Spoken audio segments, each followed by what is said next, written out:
Hello friends, welcome to today's daily devotion. I'm reading to you the final verses of Philippians chapter 2, reading verses 25 through 30. Hear now these words. But I think it necessary to send back to you Epaphroditus, my brother, co-worker, and fellow soldier, who is also your messenger, whom you sent to take care of my needs. For he longs for all of you and is distressed because you heard he was ill. Indeed, he was ill and almost died.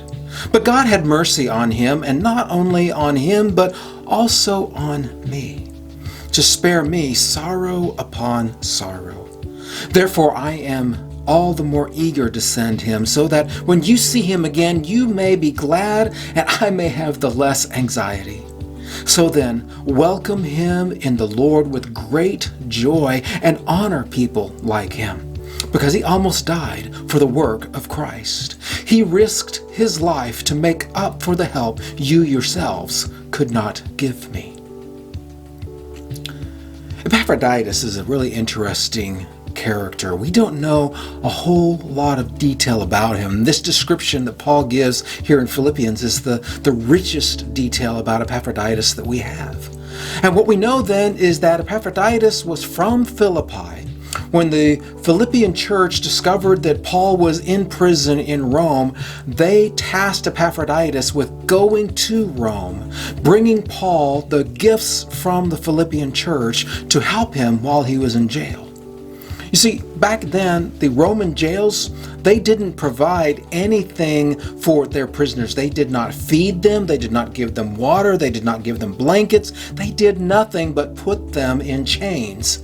And if they wanted to eat or have blankets or anything else, they needed to rely on others to bring it to them. Epaphroditus was willing to do so. He was willing to travel a huge distance. I don't know off the top of my head how far it is between Philippi and Rome, but it's a long voyage, either up over land from the peninsulas in Greece up into and over into the peninsulas of Italy, or he has to get on a boat and go across in the Mediterranean Sea. Either way, it was not an easy journey, but Epaphroditus took it. And on the way, he almost died. Imagine. He's trying to do this really good thing for Paul, and it almost kills him. Well, my friends, God in his mercy spared Epaphroditus' life. He was able to become strong again, and Paul is now ready to send him back, and he wants the Philippian church to welcome him and love on him as a true Christian hero.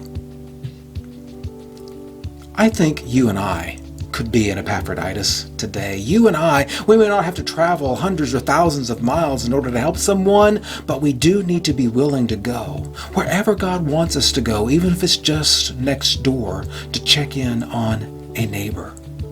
We need to be fellow workers, working together for the good of those that are around us, and even if it nearly kills us, to know for the gospel of Jesus Christ, it's worth it.